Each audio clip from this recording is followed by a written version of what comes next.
Everyone, welcome back to the channel Nandana creations. Friends, ಇವತ್ತೊಂದು bridal crochet ಕುಚ್ಚು design ತೋರಿಸ್ತಾ ಇದ್ದೀನಿ. ತುಂಬ ಹೊಸ ಡಿಸೈನ್, ಅಂದರೆ ಹೊಸ ಡಿಸೈನ್ ಅಲ್ಲದೇ ಇದ್ದರೂ ಹೊಸ ಮೆಥಡಲ್ಲಿ ಹಾಕಿದ್ದೀನಿ. ತುಂಬ ಈಸಿ ಮೆಥಡಲ್ಲಿ, ಸೊ ವೆರಿ ಈಸಿಯಾಗಿ ಈ ಬ್ರೈಡಲ್ ಡಿಸೈನ್ ಹಾಕೋಬೋದು. ಕಲರ್ ಕಾಂಬಿನೇಷನ್ ನೋಡಿ, ಪ್ಯಾರಟ್ ಗ್ರೀನ್ಗೆ ರಾಯಲ್ ಬ್ಲೂ ಕಲರ್ ಕಾಂಬಿನೇಷನ್ನು. ಇದಕ್ಕೆ ನೀಡಲ್ ನಂಬರ್ ಬಂದು 11 ತೊಗೊಂಡಿದ್ದೀನಿ. 10 ಆದರೂ ತೊಗೋಬೋದು, 10 ಅಥವಾ 11 ಯಾವುದಾದ್ರೂ ತೊಗೋಬೋದು. ಮತ್ತು ರಿಂಗ್ ಬೀಡ್ಸು ಬೇಕು ಫ್ರೆಂಡ್ಸ್. ಇದಕ್ಕೆ ರಿಂಗ್ ಬೀಡ್ಸು ಮತ್ತು ಅದರೊಳಗಡೆ ಈಸಿಯಾಗಿರೋಂಥ ಒಂದು ರೌಂಡ್ ಬೀಡ, ಈಸಿ ಇರಬೇಕು, ಸ್ವಲ್ಪ ಕರೆಕ್ಟ್ ಒಂಚೂರು ಸ್ಪೇಸ್ ಇರಬೇಕು ಅದಕ್ಕೆ. ಮತ್ತು ಆ್ಯಸ್ ಯೂಶುವಲ್ 6 ಎಳೆ ದಾರ ತೊಗೊಂಡು ಗಂಟಾಗಿ ರೆಡಿ ಮಾಡಿ ಇಟ್ಕೊಂಡಿದ್ದೀನಿ. ಫಸ್ಟು ಸ್ಯಾರಿ ಬಾಡಿ ಕಲರ್ ತೊಗೊಂಡಿದ್ದೀನಿ. ನೆಕ್ಸ್ಟ್ ಲೈನು ಪಲ್ಲು ಕಲರ್ ತೊಗೊಳ್ಳೋಣ. ಸ್ಟಾರ್ಟ್ ಮಾಡೋಣ. ಸೊ ಫಸ್ಟು ನೀಡಲ್ ಹಾಕಿಬಿಟ್ಟು ದಾರನ ತೊಗೊಂಡು ಬಂದು ಲಾಕ್ ಮಾಡ್ಕೊಳ್ಳೋಣ. ಮತ್ತು ಇನ್ನೊಂದು ಸತಿ ಸಿಂಗಲ್ ಕ್ರೋಶೆ ಮಾಡ್ತಾಯಿದ್ದೀನಿ. ಎರಡಕ್ಕೂ ಸೇರಿ ಒಂದು ಮಾಡ್ಕೊಳ್ಳೋಣ. ಸೊ 2 ಸತಿ ಸಿಂಗಲ್ ಕ್ರೋಶೆ ಆಯಿತು. ಸ್ಟಾರ್ಟಿಂಗ್ ಲಾಕ್ ಆಗಿರುತ್ತೆ ಅಲ್ವಾ, ಇಲ್ಲಿಂದ 5 ಚೈನ್, 3 4 5. ಮತ್ತು ಇದು ಬರೀ 2 ಸ್ಟೆಪ್ ಫ್ರೆಂಡ್ಸ್. ಇದರಲ್ಲಿ ಬರೀ 2 ಸ್ಟೆಪ್ಪಲ್ಲೇ ನಿಮಗೆ ಡಿಸೈನ್ ಕಂಪ್ಲೀಟ್ ಆಗೋಗುತ್ತೆ. ತುಂಬ ಈಸಿ ಆಗುತ್ತೆ, ಎಲ್ಲರೂ ಟ್ರೈ ಮಾಡೋಂಥ ಡಿಸೈನೇ. ಬಟ್ ಲುಕ್ ಮಾತ್ರ ರಾಯಲ್ ಲುಕ್, ಒಂಥರ ರಿಚ್ ಲುಕ್ ಬರುತ್ತೆ ಇದಕ್ಕೆ. 5 ಚೈನ್ಸ್ನ ಹಾಕಿಬಿಟ್ಟು ಎಲ್ಲಿಗೆ ಬರುತ್ತೆ ಅಲ್ಲಿಗೆ ಕರೆಕ್ಟಾಗಿ ನಾನು ಲಾಕ್ ಮಾಡ್ಕೊಂಡಿದ್ದೀನಿ. 5 ಚೈನ್ಸ್ ಹಾಕಿ ಎಲ್ಲಿಗೆ ಬರುತ್ತೆ ಅಲ್ಲಿ ಕರೆಕ್ಟಾಗಿ ಲಾಕ್ ಮಾಡಿ, ಪಕ್ಕದಲ್ಲಿ ಇನ್ನೊಂದು ಸಿಂಗಲ್ ಕ್ರೋಶೆ. ಸೊ ಪಕ್ಕದಲ್ಲೇ ಇನ್ನೂ ಒಂದು ಸಿಂಗಲ್ ಕ್ರೋಶೆ ಹಾಕ್ತಾಯಿದ್ದೀನಿ. 2 ಸತಿ ಸಿಂಗಲ್ ಕ್ರೋಶೆ ಆದಮೇಲೆ ಇಲ್ಲಿ 5 ಚೈನ್, 2 ಸತಿ ಸಿಂಗಲ್ ಕ್ರೋಶೆ ಆದ ತಕ್ಷಣ ನಾನಿಲ್ಲಿ ಮತ್ತೆ 4 ಚೈನ್ ಹಾಕೋತಾ ಇದ್ದೀನಿ ಫ್ರೆಂಡ್ಸ್. 4 ಬದಲು 5 ಹಾಕ್ಕೊಳ್ಳಿ, ಕನ್ಫ್ಯೂಸ್ ಆಗುತ್ತೆ ಅಂದರೆ ನಾನಿಲ್ಲಿ 4 ಹಾಕ್ಕೊಳ್ತಾ ಇದ್ದೀನಿ. 5 ಕರೆಕ್ಟಾಗಿರುತ್ತೆ ಫ್ರೆಂಡ್ಸ್. ಬೇಕಂದರೆ 2 ಸತಿ 5 ಚೈನ್ ಕೂಡ ನೀವು ಹಾಕ್ಕೋಬೋದು. ಸೊ 2 ಸತಿ 5 ಚೈನ್ ಆದಮೇಲೆ ಇವಾಗ ಇಲ್ಲಿ 5 ಅಂದ್ಕೊಳ್ಳಿ. 2 5 ಆದಮೇಲೆ ಸ್ವಲ್ಪ ದಾರ ತೆಗೆದ್ಬಿಟ್ಟು ಇವಾಗ ರಿಂಗ್ ಬೀಡು ಮತ್ತು ರೌಂಡ್ ಬೀಡು ಒಳಗಡೆ ಇಟ್ಬಿಟ್ಟು ನಾವು ನೀಡಲ್ಗೆ ಇನ್ಸರ್ಟ್ ಮಾಡ್ಕೊಬೇಕು. ಆ ರಿಂಗ್ ಬೀಡ್ ಒಳಗಡೆ ರೌಂಡ್ ಬೀಡು ನೋಡಿ, ಈ ಥರ ಲೆಫ್ಟ್ ಹ್ಯಾಂಡಲ್ಲಿ ಇಟ್ಕೊಂಡ್ರೆ ನಿಮಗೆ ಹಾಕ್ಕೊಳ್ಳೋಕ್ಕೆ ಈಸಿ ಆಗುತ್ತೆ. ಈ ರೀತಿ ನೀಡಲ್ಗೆ ಫಸ್ಟ್ ಇನ್ಸರ್ಟ್ ಮಾಡಿ, ಆಮೇಲೆ ದಾರ ಕೂಡ ಈ ರೀತಿ ಒಳಗಡೆ ಏರಿಸ್ಬೇಕು ಮಣಿನ. ಸೊ 2 ಆದಮೇಲೆ ಬೀಡ್ ಲಾಕ್, ಈ ರೀತಿ ಬೀಡ್ ಲಾಕ್ ಮಾಡ್ಕೊಳ್ಳಿ ಸ್ವಲ್ಪ ಟೈಟಾಗಿ ಬೀಡ್ ಲಾಕ್ ಆದಮೇಲೆ ಯಾವಾಗಲೂ ಹಿಂಗೆ ಲಾಕ್ ಮಾಡ್ತೀವಿ ಅಲ್ವಾ, ಇದರಲ್ಲಿ ಸ್ವಲ್ಪ ಚೇಂಜಸ್ ಇದೆ ಫ್ರೆಂಡ್ಸ್. ನೋಡಿ, ಇಲ್ಲ ಆದಮೇಲೆ 2 ಚೈನ್ಸ್ ಹಾಕ್ಕೊಳ್ತೀನಿ ನಾನು. 1 chain 2 chain. So new method ಅಂತ ಹೇಳಿದೆ ಅಲ್ವಾ. ಸೊ ಇಲ್ಲಿಂದಾನೆ 2 ಚೈನ್ಸ್ನ ಹಾಕ್ಕೊಂಡು ಸುಜ್ಜಿ ಮೇಲೆ 1 ಟೈಮ್ ದಾರ ಸುತ್ಕೋಬೇಕು. ನೋಡಿ ಈ ರೀತಿ ರಿಂಗ್ ಒಳಗಡೆ, ಅಲ್ಲಿಂದ ರಿಂಗ್ ಒಳಗಡೆ ಹೋಗಿ ನೀಡಲು ದಾರನ ತೊಗೊಂಡು ಬಂದು, ಈಗ ಸುಜ್ಜಿ ಮೇಲೆ 3 ದಾರ ಇರುತ್ತೆ. ಸೊ ಫಸ್ಟ್ 2 ದಾರನ 1 ಮಾಡ್ಕೊಳ್ತೀನಿ ನಾನು, ಮತ್ತೆ 2 ದಾರನ 1 ಮಾಡ್ಕೊಳ್ತೀನಿ, ಡಬಲ್ ಕ್ರೋಶೆ ಹಾಕ್ಕೊಳ್ತೀನಿ. ಮತ್ತೆ ಸುಜ್ಜಿ ಮೇಲೆ ದಾರ ಸುತ್ಕೋಬೇಕು. ರಿಂಗ್ ಗ್ಯಾಪ್ ಇರುತ್ತೆ ನೋಡಿ, ಆ ಗ್ಯಾಪಲ್ಲಿ ಹೋಗಿ ದಾರನ ತಂದು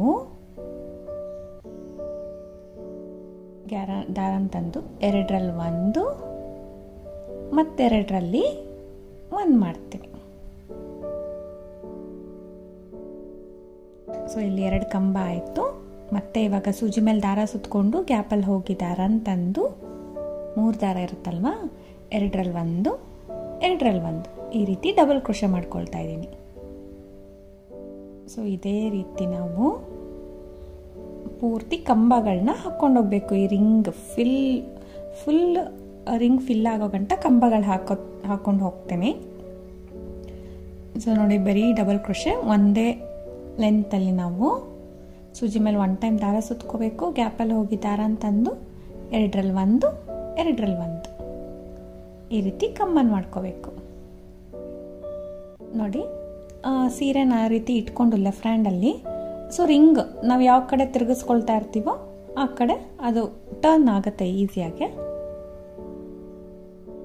ಜರುಗಿಸ್ಕೊಂಡು ನಾವು ಕಂಬಗಳನ್ನ ಹಾಕ್ಕೊಂಡೋಗ್ಬೇಕು ಫ್ರೆಂಡ್ಸ್. ಈ ಕಡೆ ನಾವು ಹಾಫ್ ರಿಂಗ್ ನಾವು ಇವಾಗ ಫಿಲ್ ಮಾಡ್ತಾ ಇದ್ದೀವಿ ಅಲ್ವಾ, ಆ ಕಡೆ ನಮಗೆ 12 ಇಡಿಸುತ್ತೆ. ಸೊ 12 ಕಂಬ ನಾನು ಹಾಕ್ಕೊಳ್ತಾ ಇದ್ದೀನಿ. 12 ಕಂಬ ನಾನು ಹಾಕ್ಕೊಳ್ತಾ ಇದ್ದೀನಿ. ಸೊ 12ರಿಂದ 13 ಕೂಡ ಹಾಕ್ಕೋಬೋದು ಫ್ರೆಂಡ್ಸ್, ಏನು ತೊಂದರೆ ಇಲ್ಲ. ಅಷ್ಟೇ ಇಷ್ಟೇ ಅಂತ ಏನಿಲ್ಲ ಇದರಲ್ಲಿ. ಸೊ 12 to 13 ಕೂಡ ನಾವು ಹಾಕ್ಕೋಬೋದು ಕಂಬಗಳನ್ನ. ಸೊ ಇವಾಗ ಹಾಫ್ ಫಿಲ್ ಆಯಿತು. 12 to 13 double crochet half ring fill ಆಗುತ್ತೆ. ಮತ್ತೆ ಇವಾಗ ಏನು ಮಾಡಿ ನೋಡಿ, ಈ ರೀತಿ ಹಾಫ್ ಆಯ್ತಲ್ಲ, ಅಲ್ಲಿ ಮಧ್ಯದಲ್ಲಿ ದಾರ ಬಂದಿರುತ್ತೆ ಬೀಡ್ಗೆ ಜಾಯಿನ್ ಆಗಿರೋದು. ಸೊ ನೋಡಿ, ಸೂಜಿ ಮೇಲೆ ದಾರ ಸುತ್ಕೋಬೇಕು ನೆಕ್ಸ್ಟ್ ಹಾಫ್ಗೆ. ಸೊ ನೆಕ್ಸ್ಟ್ ಹಾಫ್ಗೆ ಅಂದರೆ ಅಲ್ಲಿ ಮಧ್ಯದಲ್ಲಿ ದಾರ ಒಂದು ಗ್ಯಾಪ್ ಬರುತ್ತಲ್ಲ, ಅದೇನು ಗೊತ್ತಾಗಲ್ಲ ನೋಡಿ. ನೋಡಿ ಗ್ಯಾಪ್ಗೆ ನೋಡಿ ನೆಕ್ಸ್ಟ್ ಹಾಫ್ ರಿಂಗ್ನ ಲೆಫ್ಟ್ ಹ್ಯಾಂಡಲ್ಲಿ ಒಂಚೂರು ಟರ್ನ್ ಮಾಡ್ಕೋತೀನಿ. ಟರ್ನ್ ಅಂದರೆ ಸ್ವಲ್ಪ ಗ್ರಿಪ್ಪಾಗಿ ಇಟ್ಕೊಳ್ತೀನಿ ಅಷ್ಟೇ ಫ್ರೆಂಡ್ಸ್, ನೀವೇನು ಟರ್ನ್ ಮಾಡೋ ಕೆಲಸ ಇರಲ್ಲ.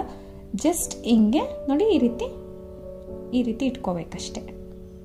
ಆ ಸೈಡ್ದು ಈ ಸೈಡ್ಗೆ ಅಂದರೆ ಕೆಳಗಡೆ ಇರೋ ರಿಂಗ್ ಮೇಲ್ಗಡೆ ಮಾಡಿ, ಮೇಲ್ಗಡೆ ಇರೋದು ಕೆಳಗಡೆ ಮಾಡಿಕೊಂಡ್ರೆ ಕಂಬಗಳು ಫಿಲ್ ಮಾಡೋಕ್ಕೆ ತುಂಬ ಈಸಿ ಆಗುತ್ತೆ. ಸೊ ಅಷ್ಟೇ ಮಾಡಬೇಕಿರೋದು. ಜಸ್ಟ್ ಅದು ಈ ಥರ ಟರ್ನ್ ಆಗುತ್ತೆ ಲೆಫ್ಟ್ ಹ್ಯಾಂಡಲ್ಲಿ ತಿರುಗಿಸ್ಕೊಂಡ್ರೆ. ಆ ರೀತಿ ತಿರುಗಿಸ್ಕೊಂಡು ಕಂಬಗಳನ್ನ ಕಂಟಿನ್ಯೂ ಮಾಡ್ಕೊಂಡು ಹೋಗಬೇಕು. ಸೊ ನಿಮಗೆ ಹೇಳೋದು ಅರ್ಥ ಆಗ್ತಾ ಇದೆ ಅನ್ಕೋತೀನಿ ಫ್ರೆಂಡ್ಸ್. ಜಸ್ಟ್ ಆ ರಿಂಗನ್ನ ಸ್ವಲ್ಪ ಜರುಗಿಸ್ಕೊಳ್ಳಿ ಅಷ್ಟೇ. ಅದು ಆವಾಗ ನಮಗೆ ಫುಲ್ ರಿಂಗ್ ಕವರ್ ಮಾಡ್ಕೊಳ್ಳೋಕ್ಕೆ ಆರಾಮಾಗುತ್ತೆ. ಇಲ್ಲೂ ಕೂಡ ಒಂದು 12ರಿಂದ 13 ಫ್ರೆಂಡ್ಸ್. ಇದು ಅಷ್ಟೇ ಇಷ್ಟೇ ಅಂತ ಏನಿಲ್ಲ, ಕರೆಕ್ಟಾಗಿ ರಿಂಗು ಫಿಲ್ ಆಗಬೇಕು. ಒಂದು 24ರಿಂದ 25, 26ವರೆಗೂ ನಮಗೆ ಕಂಬಗಳು ಮಾಡಿದ್ರೆ ಈ ರಿಂಗು ಫಿಲ್ ಆಗುತ್ತೆ, ಈ ಸೈಜ್ ರಿಂಗು. ಸೊ ಈ ರೀತಿ ಫುಲ್ ಕಂಪ್ಲೀಟಾಗಿ ಡಬಲ್ ಕ್ರೋಶೆಗಳನ್ನ ಮಾಡ್ಕೊಂಡ್ಮೇಲೆ ನೋಡಿ, ಮಧ್ಯದಲ್ಲಿ ಫುಲ್ ಟೈಟಾಗಿ ಬೀಡ್ ಕುತ್ಕೊಳ್ತು. ಇದು ಕೂಡ ಕಂಪ್ಲೀಟ್ ಆಯಿತು ಅಲ್ವಾ. ಇವಾಗ ಇದು ಡೈರೆಕ್ಟಾಗಿ ಕೂಡ ಲಾಕ್ ಹಾಕ್ಬೋದು, ಇಲ್ಲ ಸ್ವಲ್ಪ ದಾರ ತೆಗೆದೆ ಅಲ್ವಾ. ಇಲ್ಲಿ ನೋಡಿ 2 ಚೈನ್ ಸ್ಟಾರ್ಟಿಂಗ್ ಹಾಕಿದ್ದೆ ನೋಡಿ, ಅಲ್ಲಿ ಹೋಗ್ಬಿಟ್ಟು ನೀಡಲ್ ಹಾಕಿ ದಾರನ ಈ ರೀತಿ ಎಳ್ಕೊಂಡು ಬಂದು ಲಾಕ್ ಮಾಡ್ತೀನಿ. ಸೊ ಈ ರೀತಿನಾದ್ರು ಹಾಕ್ಬೋದು, ನಾರ್ಮಲ್ ಆಗಿ ಲಾಕ್ ಮಾಡ್ತೀವಿ ಅಲ್ಲ. ನೆಕ್ಸ್ಟ್ ರಿಂಗಲ್ಲಿ ನಾರ್ಮಲ್ ಆಗಿ ಲಾಕ್ ಮಾಡಿ ತೋರಿಸ್ತೀನಿ ನಿಮಗೆ. ಸೊ ನೋಡಿ, ಜಸ್ಟ್ ಒಂದು ಲಾಕ್ ಹಾಕಿದೆ. ಇವಾಗ ಇದು ಎಲ್ಲಿಗೆ ಬರುತ್ತೆ ಕರೆಕ್ಟಾಗಿ ಟರ್ನ್ ಮಾಡಿಬಿಟ್ಟು ನಾವು ನೋಡಿ, ನೀಡಲ್ ಎಲ್ಲಿಗೆ ಬರುತ್ತೆ ಅಲ್ಲಿಗೆ ಇವಾಗ ಲಾಕ್ ಮಾಡ್ಕೊಳ್ಳೋಣ. ಸೀರೆಗೆ ಈ ರೀತಿ ಕಾಣಿಸುತ್ತೆ ನಮಗೆ ಒಂದು ರಿಂಗ್. ಇವಾಗ ನೋಡಿ, ಸೊ ಇದು ಇನ್ನೂ ಕ್ಲಿಯರಾಗಿ ಕಾಣುತ್ತೆ ಅಂತ ಬೇಸ್ ಚೇಂಜ್ ಮಾಡಿದೆ ಫ್ರೆಂಡ್ಸ್. ನೋಡಿ ಈ ಥರ ಸ್ಟಿಫ್ ಆಗಿರುತ್ತೆ. ನಾವು ರಿಂಗ್ ಫುಲ್ಲು ಈ ಥರ ರೊಟೇಟ್ ಮಾಡ್ಕೊಂಡು ಡಬಲ್ ಕ್ರೋಶೆಗಳನ್ನ ಹಾಕ್ಕೊಂಡು ಬಂದು ಎಲ್ಲಿಗೆ ಬರುತ್ತೆ ಅಲ್ಲಿಗೆ, ಸ್ವಲ್ಪ ಒಳಗಡೆಗಾದರೂ ಪರವಾಗಿಲ್ಲ, ದೂರ ಆದರೂ ಪರವಾಗಿಲ್ಲ, ಟೈಟಾಗಾದರೂ ಪರವಾಗಿಲ್ಲ. ಸೊ ನೀವು ಲಾಕ್ ಮಾಡ್ಕೊಳ್ಬೋದು.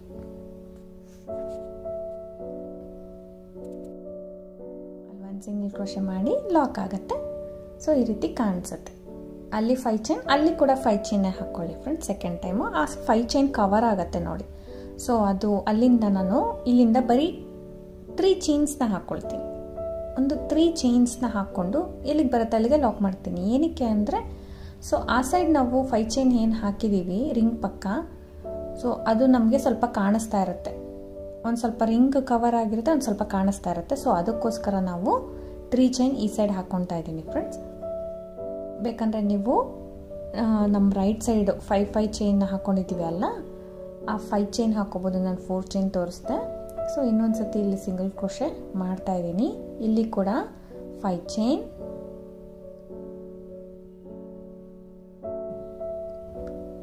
5 ಚೈನ್ ಹಾಕಿ ಈಗ ಸಿಂಗಲ್ ಕ್ರೋಶೆ, ಇನ್ನೊಂದು ಕಡೆ ಸಿಂಗಲ್ ಕ್ರೋಶೆ. ಸೊ ಸ್ಟಾರ್ಟಿಂಗ್ ಮಾತ್ರ 2 ಸತಿ 5 ಚೈನ್ ಹಾಕ್ತೀನಿ. ಒಂದು ಸತಿ 5 ಚೈನ್ ಹಾಕಿ, 2 ಸತಿ ಸಿಂಗಲ್ ಕ್ರೋಶೆ ಹಾಕಿ, ಮತ್ತೆ 5 ಚೈನ್ ಹಾಕ್ತೀನಿ. ಇವಾಗ ಕೂಡ ರಿಂಗ್ ಆದಮೇಲೆ 1 ಸತಿ 3 ಚೈನ್, 2 ಸತಿ 5 ಚೈನ್ ಆ ರೀತಿ ಹಾಕ್ಕೊಂಡು ಹೋಗಬೇಕು. ಇದು ಸ್ವಲ್ಪ ಬೇಸ್ ಲೈನ್ ಸ್ವಲ್ಪ ಇದೇ ರೀತಿ ಇದೆ ಫ್ರೆಂಡ್ಸ್. ಇವಾಗ ನಾನು ದಾರ ತೆಗಿತಾ ಇದ್ದೀನಿ. ಮತ್ತೆ ರಿಂಗ್ ಬೀಡ್ ಒಳಗಡೆ ರೌಂಡ್ ಬೀಡ್ ಈ ರೀತಿ ಲೆಫ್ಟ್ ಹ್ಯಾಂಡಲ್ಲಿ ಇಟ್ಕೊಂಡು ನಾವು ಹಾಕಿದ್ರೆ ಸ್ಪೀಡಾಗಿ ಆಗೋಗುತ್ತೆ. ಸೊ ನೋಡಿ, ಇವಾಗ ದಾರಕ್ಕೆ ಇನ್ಸರ್ಟ್ ಮಾಡ್ತೀನಿ. ಬೀಡ್ ಲಾಕ್, ಇಲ್ಲಿಂದ 2 ಚೈನ್ ಹಾಕೋದು ನೋಡಿ. ಹಾಫ್ ಪೂರ್ತಿ ನಾನಿವಾಗ 12 ಕಂಬಗಳನ್ನ ಮಾಡ್ಕೊಂಡು ಹೋಗ್ತೀನಿ, 12ರಿಂದ 13.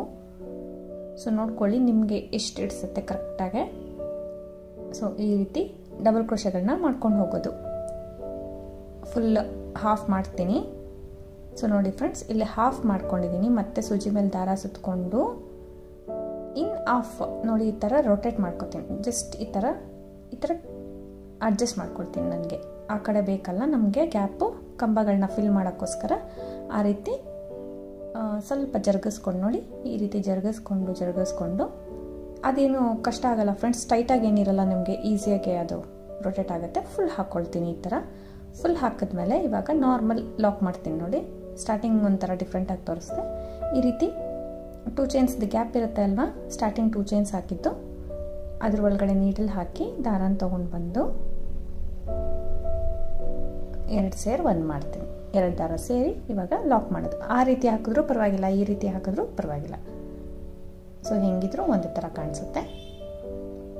ಇವಾಗ ಎಲ್ಲಿಗೆ ಬರುತ್ತೆ ಅಲ್ಲಿಗೆ ಕರೆಕ್ಟಾಗಿ ಲಾಕ್ ಮಾಡ್ಕೊಳ್ಳೋಣ. ಎಲ್ಲಿಗೆ ಬರುತ್ತೆ ಅಲ್ಲಿ ಕರೆಕ್ಟಾಗಿ ಲಾಕ್ ಮಾಡ್ಕೊಳ್ಳೋಣ. ಮತ್ತೆ ಅಲ್ಲಿಂದ 3 ಚೈನ್ ಹಾಕಿ ಲಾಕ್ ಮಾಡಿ ಇನ್ನೂ ಒಂದ್ಸತಿ ಸಿಂಗಲ್ ಕ್ರೋಶೆ ಹಾಕಬೇಕು. ಸಿಂಗಲ್ ಕ್ರೋಶೆ ಹಾಕೋಣ. ಮತ್ತೆ ಇಲ್ಲಿ 5 ಚೈನ್ ಹಾಕಿ 2 ಸತಿ ಸಿಂಗಲ್ ಕ್ರೋಶೆ. ಈ ಮಧ್ಯದ 5 ಚೈನ್ ಆ ಸೈಡ್ ಈ ಸೈಡ್ 2 ಸತಿ ಸಿಂಗಲ್ ಕ್ರೋಶೆ ಹಾಕಿದ್ದೀನಿ ಫ್ರೆಂಡ್ಸ್. ಏನಿಲ್ಲ, ಒಂದೊಂದು ಸತಿನೇ ಹಾಕೋಬೋದು. ಸೊ ಕುಚ್ಚಿಗೆ ಆ ಕಡೆ ಈ ಕಡೆ ಸ್ವಲ್ಪ ಗ್ಯಾಪ್ ಇರಲಿ ಅಂದ್ಬಿಟ್ಟು 2 ಸತಿ ಸಿಂಗಲ್ ಕ್ರೋಶೆ ಹಾಕಿದ್ದೀನಿ. ಮತ್ತೆ 5 ಚೈನ್ ಹಾಕೋತೀನಿ. ಸೊ 3 5 5 ಒಂದು ರಿಂಗು ಆ ಥರ ಹಾಕ್ಕೊಂಡು ಹೋಗ್ಬೇಕು. ಬೇಸ್ ಲೈನು ಸ್ಟಾರ್ಟಿಂಗ್ ಮಾತ್ರ 2 ಸರ್ತಿ 5 ಚೈನು, 1 ರಿಂಗು. ಮತ್ತು ರಿಂಗ್ ಆದ ತಕ್ಷಣ 3 ಚೈನ್ 5 ಚೈನ್ ನೋಡಿ. ಈ ರೀತಿ ಇದು ಫ್ಲಿಪ್ ಆಗ್ತಾ ಇರುತ್ತೆ, ಅಂದರೆ ರಿಂಗು ಈ ಥರ ಬೆಂಡ್ ಆಗ್ತಾ ಇರುತ್ತೆ. ಲಾಸ್ಟಿಗೆ ಹೇಳ್ತೀನಿ, ಸೆಕೆಂಡ್ ಲೈನ್ ಆದ ತಕ್ಷಣ ಅದು ಫಿಕ್ಸ್ ಆಗಿ ಕುತ್ಕೊಳ್ಳುತ್ತೆ ನೋಡಿ starting. So ring full correct ತುಂಬ ಚೆನ್ನಾಗಿ ಬರುತ್ತೆ ಫ್ರೆಂಡ್ಸ್, ರಿಂಗ್ ಮಾತ್ರ. ಬಟ್ ಈ ರೀತಿ ಎದೊಳ್ತಾ ಇರುತ್ತೆ ಅದು. ಸೊ ತೋರಿಸ್ತೀನಿ ಎಂಡಿಂಗಲ್ಲಿ ನೋಡಿ, ಈ ಥರ ಎದೊಳ್ತಾ ಇರುತ್ತೆ ಸೈಡಿಂದ ನೋಡಿ. ಈ ರೀತಿ ಎದೊಳ್ತಾ ಇರುತ್ತೆ. ಬಟ್ ಪರವಾಗಿಲ್ಲ, ಏನು ಅದು ಹೊರೆ ಆಗೋದು ಬೇಡ. ಅದೇ ರೀತಿನೇ ಬರೋದು. ಸೆಕೆಂಡ್ ಸ್ಟೆಪ್ ಆದ ತಕ್ಷಣ ಫುಲ್ ಕರೆಕ್ಟಾಗಿ ಕುತ್ಕೊಳ್ಳುತ್ತೆ ನೋಡಿ. ಇದು ಕೂಡ ಎಲ್ಲಿಗೆ ಬರುತ್ತೆ ಅಲ್ಲಿಗೆ ಲಾಕ್ ಮಾಡ್ಕೊಳ್ತೀನಿ ಫ್ರೆಂಡ್ಸ್. ಇನ್ನೊಂದೇನೆಂದರೆ ಇದೇ ರಿಂಗ್ಸ್ಗೆ ಕುಚ್ಚು ಕೂಡ ಕಟ್ಕೋಬೋದು, ತುಂಬ ಚೆನ್ನಾಗಿ ಕಾಣಿಸುತ್ತೆ. ಬಟ್ ರಿಂಗು ನಾನು ತೋರಿಸ್ದೆ ಅಲ್ವಾ, ಆ ರೀತಿ ಎದೊಳ್ತಾ ಇರುತ್ತೆ. ಬೇಕಂದರೆ ನಾವು ಗಮ್ ಪೇಸ್ಟ್ ಮಾಡ್ಕೊಂಡು ಸ್ಟಿಕ್ ಮಾಡಿ ಬರೀ ಜಸ್ಟ್ ಇದೇ ಒಂದೇ ಸ್ಟೆಪ್ ಕೂಡ ನಾವು ಮಾಡ್ಕೊಂಡು ಕುಚ್ಚು ಕಟ್ಕೊಂಡು ಕೊಡ್ಬೋದು ಕಸ್ಟಮರ್ಸ್ಗೆ. ಸೊ ಬರೀ ಇದೇ ಡಿಸೈನ್ ಕೂಡ ನಾವು ಕುಚ್ಚು ಕಟ್ಕೋಬೋದು. ಬಟ್ ಇದು ಬ್ರೈಡಲ್ ಡಿಸೈನ್ ಆಗಿರೋದ್ರಿಂದ ನಾನು ಇನ್ನೊಂದು ಸ್ಟೆಪ್ ಕೂಡ ಹಾಕ್ಕೊಳ್ತೀನಿ ನೋಡಿ. 2 ಸತಿ ಸಿಂಗಲ್ ಕ್ರೋಶೆ ಆಯಿತು. 3 ಚೈನ್ ಆದಮೇಲೆ ಇಲ್ಲಿ ಒಂದೇ ಟೈಮ್ 5 ಚೈನ್ ಕರೆಕ್ಟಾಗಿ ಬಂದಿದೆ ನಮಗೆ. ಲಾಸ್ಟಲ್ಲಿ ಕೂಡ ಸ್ಟಾರ್ಟಿಂಗಲ್ಲಿ ಕೂಡ ಸೊ ಕುಚ್ಚದೆ ನಾನು ತೊಗೊಂಡಿದ್ದೆ. ಇಲ್ಲಿ ಕೂಡ ಕುಚ್ಚು ಕೂಡ ಎಂಡ್ ಆಗ್ತಾ ಇದೆ. ಸೊ ಇಲ್ಲಿ 1-2 ಸತಿ ಸಿಂಗಲ್ ಕ್ರೋಶೆ ಮಾಡಿ ಹಾಕಿ ಕಟ್ ಮಾಡಿ ಎಂಡ್ ಮಾಡ್ಕೊಳ್ಳೋಣ ನೋಡಿ. 5 ಚೈನ್ಸ್ ಎಕ್ಸ್ಟ್ರಾ ಹಾಕ್ತೆ ನಾನು. ಇದನ್ನು ಕಟ್ ಮಾಡಿಬಿಟ್ಟು ನಮ್ಮ ಸೈಡ್ ನೀಡಲ್ನ ಎಳ್ಕೊಳ್ತೀನಿ, ಟೈಟ್ ಮಾಡ್ಕೋತೀನಿ. ಸೊ ಅದನ್ನು ಲಾಸ್ಟಲ್ಲಿ ಸೆಕೆಂಡ್ ಸ್ಟೆಪ್ ಆದಮೇಲೆ ಕುಚ್ಚಿಗೆ ಸೇರಿಸ್ಕೊಂಬಿಡೋಣ ಫ್ರೆಂಡ್ಸ್. ಇದು ಈ ರೀತಿ ಆಗಿದೆ ರಿಂಗ್ಸ್ ನೋಡಿ. ಈ ಥರ ಎಲ್ಲ ಬೆಂಡ್ ಆಗುತ್ತೆ. ಸೆಕೆಂಡ್ ಸ್ಟೆಪ್ ಆದಮೇಲೆ ಫುಲ್ ನೀಟಾಗಿ ಕುತ್ಕೊಳ್ಳುತ್ತೆ. ಈ ರೀತಿ ಎಲ್ಲ ಎದೊಳ್ತಾ ಇರುತ್ತೆ ಅದು. ಸೊ ಏನೂ ಪರವಾಗಿಲ್ಲ, ಇನ್ನೊಂದು ಸ್ಟೆಪ್ ಆಗೋಗಂಟ ಅದು ಹಾಗೆ ಇರಲಿ. ಈ ರೀತಿ ನೋಡೋಕೆ ಮಾತ್ರ ಫಿನಿಶಿಂಗ್ ಈ ಥರ ರೌಂಡಾಗಿ ನೀಟಾಗಿ ಬಂದಿರಬೇಕು.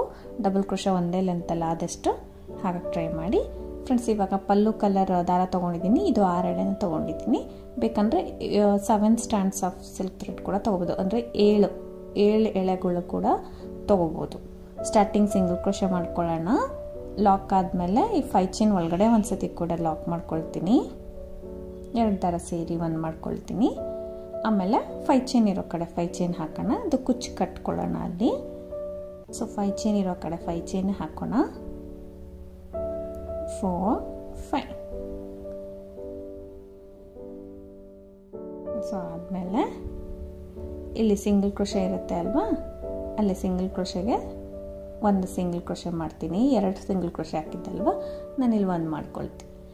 ಆದಮೇಲೆ ಸೊ ಅದ್ರ ಇನ್ನೊಂದ್ರ ಮೇಲೆ 1 ಸತಿ ಸಿಂಗಲ್ ಕ್ರೋಶೆ ಬೇಕಂದರೆ ಮಾಡ್ಬೋದು. ಇಲ್ಲ ಪಕ್ಕದಲ್ಲಿ 5 ಚೈನ್ ಇತ್ತಲ್ವ ಫ್ರೆಂಡ್ಸ್, ಅದ್ರ ಒಳಗಡೆ ನಾನು ಮಾಡ್ಕೊಳ್ತೀನಿ ನೋಡಿ. ಪಕ್ಕದಲ್ಲಿ 5 ಚೈನ್ ಒಳಗಡೆ 1 ಸತಿ ಸಿಂಗಲ್ ಕ್ರೋಶೆ ಮಾಡ್ಕೊಳ್ಳೋಣ. ಒಂದು ಸತಿ ಆದಮೇಲೆ ಇನ್ನೂ ಒಂದು ಸತಿ ಸಿಂಗಲ್ ಕ್ರೋಶೆ.